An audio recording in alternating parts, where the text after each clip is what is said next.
It was a very interesting period of time. I started Christ the King in 1968, and when I started, you had to wear a shirt and tie, and your hair couldn't touch your ears or your collar, and the boys were completely separate from the girls, and you weren't allowed to talk to them, even over the lunchroom. There was a dividing line, so there was no interaction. By my senior year, 4 years later, there was no dress code. Everybody had hair down to their shoulders, dungarees, and it was co-ed. So that 4 year period of time from 68 to 72 was just the change that went on there. And I think that's also part of what I talk about being in Middle Village, is also the time that we were there. That was so fertile. The world was changing so quickly, and Middle Village was kind of like a microcosm for that kind of stuff.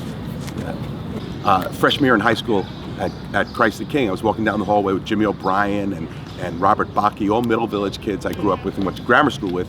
And we had to sign up for an extracurricular activity, and I didn't know what I was going to do. So Jimmy was tall, so he was going to do the basketball team. Somebody else was baseball, and I didn't know. And I looked into the auditorium, and it said auditions today. So I stuck my head in, and I saw the first row. It was filled with the most beautiful girls in the school. So I told my friends, "You guys go ahead. I'm going in here." So I went in, and I auditioned for Inherit the Wind, to play the little kid that opens the play in Inherit the Wind. I was very short. I was only 4'11" my freshman year. And I got the part, and that was it. So what was special about Middle Village was you could walk up the avenue on a Saturday afternoon and not come back until Saturday night, because you'd do Scheinfeld's, you'd go to the library, all the little stores in between, have pizza, and the big debate was Carlos versus Rosa. Where was everybody going to have a slice of pie? And then you'd end up in the area movie theater and get a 4 o'clock movie.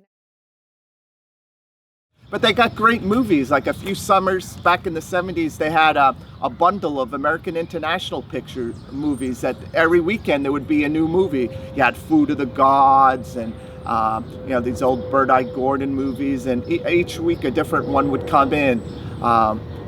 They had, so many. I saw a double bill of The Sentinel and 2 Minute Warning there. The Thing and Cat People would double bill there. The Exorcist played there. And it was at the end of a run, so the prints were usually a little raggedy by that time. But, as a kid, you didn't know the difference. I saw Towering Inferno there. So many movies that you would catch at the Arian.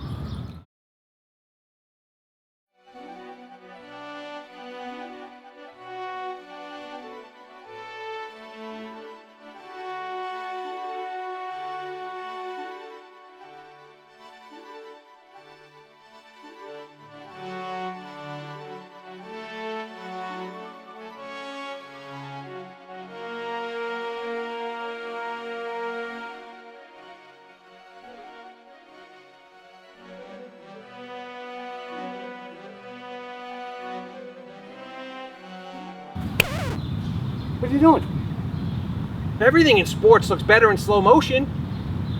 You really want that in slow motion? Get out of here.